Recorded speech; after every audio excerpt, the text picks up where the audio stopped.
We want to show you the difference between a lifestyle vlog where you shoot lots of your day and make a story out of it versus shooting here in the studio.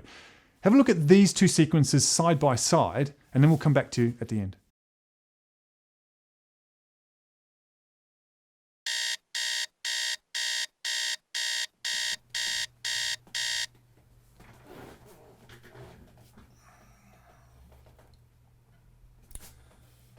When deciding on the style of your channel, you may well be tempted by the kinetic look and feel of the lifestyle vlog. The first thing to understand is that what looks authentic just isn't.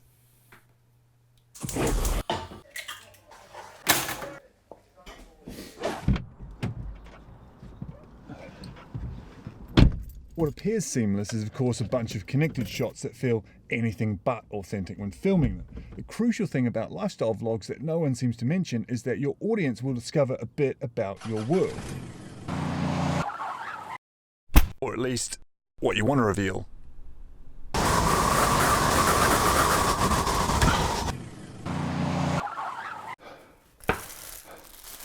Outside the fakery of the studio, you can share something on one level through the A role of talking to camera, but also something subtle that filmmakers call mise-en-scene or background information.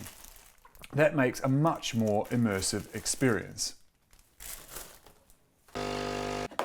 And while it is more creative for you as the vlogger, it's also time consuming. For each setup, you'll need a little bit of time to get it right. On top of that, you need to be getting B-roll for the edit that will strengthen the narrative, so that takes time as well. Time is one thing, but headspace is another. There's no doubt if you do it for a while, it will become second nature. But if you've got a full-time job elsewhere, this will be a bit of a juggle for brain cells. That's why the studio shot vlog is a great option to have for filming the larger percentage of your work. The quality look and sound comes from optimizing a setup and then using it again and again. When deciding on the style of your channel, you may well be tempted by the kinetic look and feel of the lifestyle vlog. The first thing to understand is that what looks authentic just isn't. What appears seamless is of course a bunch of connected shots that feel anything but authentic when filming them. The crucial thing about lifestyle vlogs that no one seems to mention is that your audience will discover a bit about your world, or at least what you want to reveal. Outside the fakery of a studio, you can share something on one level through the A role of talking to camera, but also something subtle that filmmakers call mise-en-scene or background information. That makes it a much more immersive experience. And while it is more creative for you as the vlogger, it's also time consuming. For each setup, you'll need a bit of time to get it right. On top of that, you need to be getting B-roll for the edit that will strengthen the narrative, so that takes time as well. Time is one thing, but headspace is another. Well, Dave, looks like you've had some fun. That was so annoying.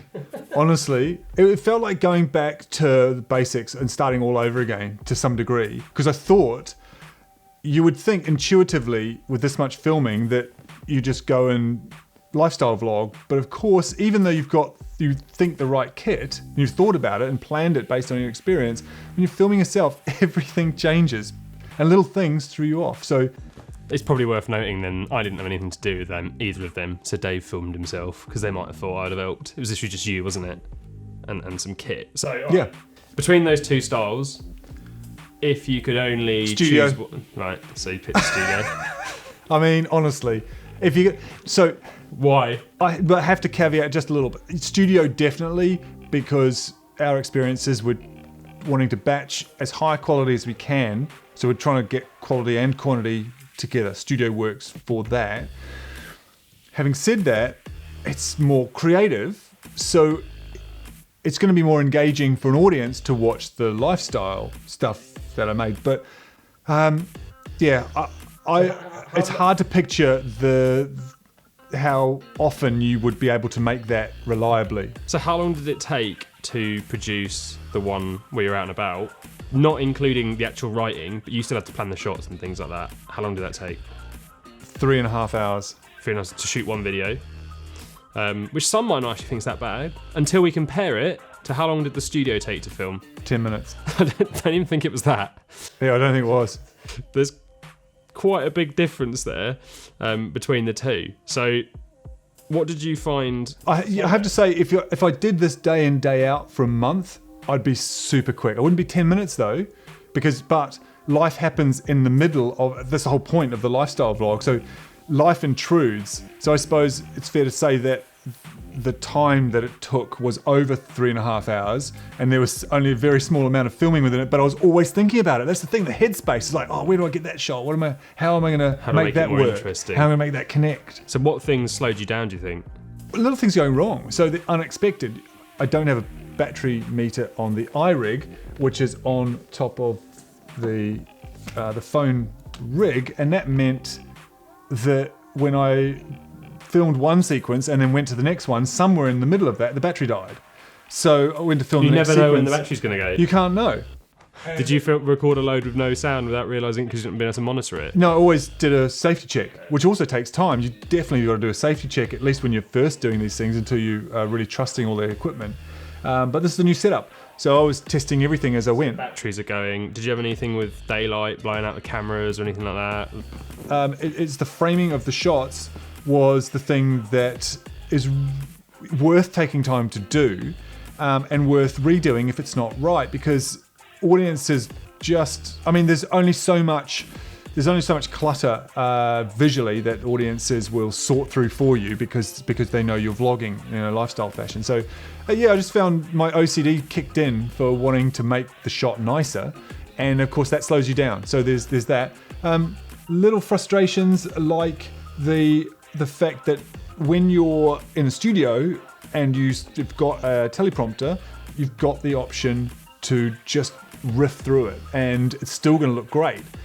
You're out on the street or in the car or wherever, and you're just going to have to make it up. So I worked out a way to be able to still use the teleprompter on a phone. So I'm shooting on a phone, which had to be rigged to do it.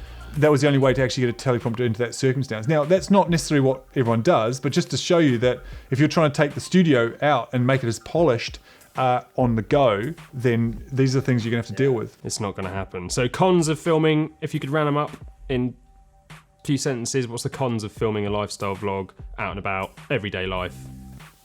Time-consuming, disruptive, and it occupies your headspace. All the time. All the time. You've got to be thinking, where am I going to get that shot? What's next? Positives? Where's the story going?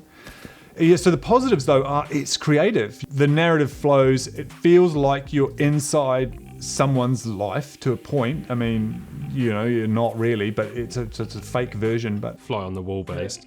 Pros of shooting in the studio? Simpler. Less stressful by a long shot because you know what you can achieve in a certain amount of time. Whereas outside, you're like, I might not actually manage to get all this in the time I've got allotted. So you're always in that, you feel that pressure to get it done. So in the studio, I think the pressure's less. And the fact that you've got a controlled environment in which you can make a lot of things look great. You've got to make different choices when you're out and about to make things look great, and that might be slipping a time lapse here or a nice bit of B-roll there, and so making that works harder. For us doing those sort of things all the time, we'd have to be full-time on our YouTube channel to release 3 a week.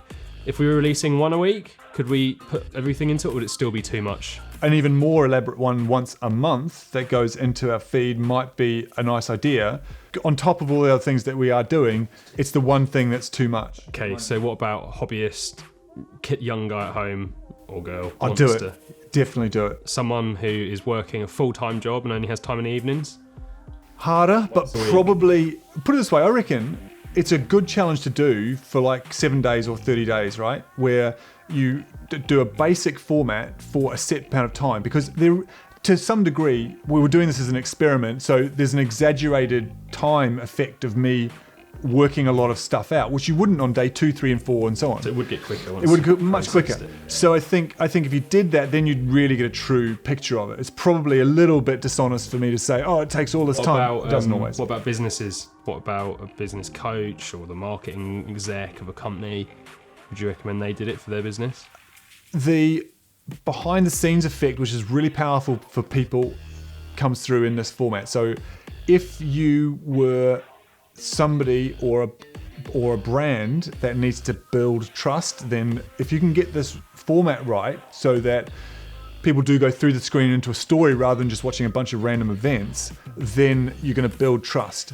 and it shows you're capable and creative too. So I think the GOAT marketing agency, didn't they? They've employed someone full time just to do behind the scenes vlog every day, and they have a daily vlog. So, their business is just exploding. How did you actually film that? You didn't have a massive camera out, did you? there's a couple of sequences in there, in particular the first sequence where it's first thing in the morning, where there was just no way to get a shot that was easy, and that was, knowing that ahead of time was when I thought, look, I'm just going to make life too hard for myself if I'm even trying to get small cameras like this into places. That could have worked maybe, but then I couldn't get close enough to a mic. So I rigged up the phone, because it's nice and small and can be rigged like this, to a radio mic, and it also had the teleprompter on it for a long sequence that I wanted to say without. It was too early in the morning for me to remember lines. I was like, I'm just gonna have to do it this way. So I popped this in the corner and filmed it. So most of the shots are on the phone, but I've done some other shots on the little Sony where I could. Do you think it would be worthwhile us switching all of the type of videos we made for ourselves and other people to that style? Or do you think it'd be worthwhile carrying on as we are and not killing ourselves? Switch everything over And kill ourselves. Well, at least we'd go up in a blaze of glory. Yeah, we would. We'd go basically a blaze of brain meltdown. Is there a happy medium between dead and alive? Yeah, definitely. I reckon integrating narrative parts into the studio work would be good, and I'd love to see us do it, but... Like this. It was at that moment Dave had a brainwave. We'll just narrate our own videos now. So yeah, well, that could be weird. Yeah, it would be brilliant. Let's do a bit more. Yeah. Dave was a little bit confused, but deep down, he liked Ed's idea. Yeah, I'll film that as well. Okay, right. No, you don't need to film it. What? Because I just freeze frame and put the narrator in. Oh, I see, right. So they're just narrating stuff. Dave had finally understood the simple concept anyone could master. Yes, I think parts of it could be incorporated. And if we have to give something else away, I don't know what that is, in order to do it, because it is a lot more time, but we'll get quicker at it. Which style did you prefer? And do you think that we should continue doing content like this, which is chatty and there's stuff going on? Or do you think we should wreck our entire lives and try and release 3 videos a week where we're just daily vlogging? I know which one I'd rather do. Yeah. Just say option 1, please. And if there's anything in this, or you've got any questions about doing daily vlogs or anything like that, then let us know. Pop them in the comments, click on the card, end screen there, subscribe, because we'll be talking about this thing soon. Just have a lovely day, really. He said about fakery, putting a microphone and a camera in a fridge.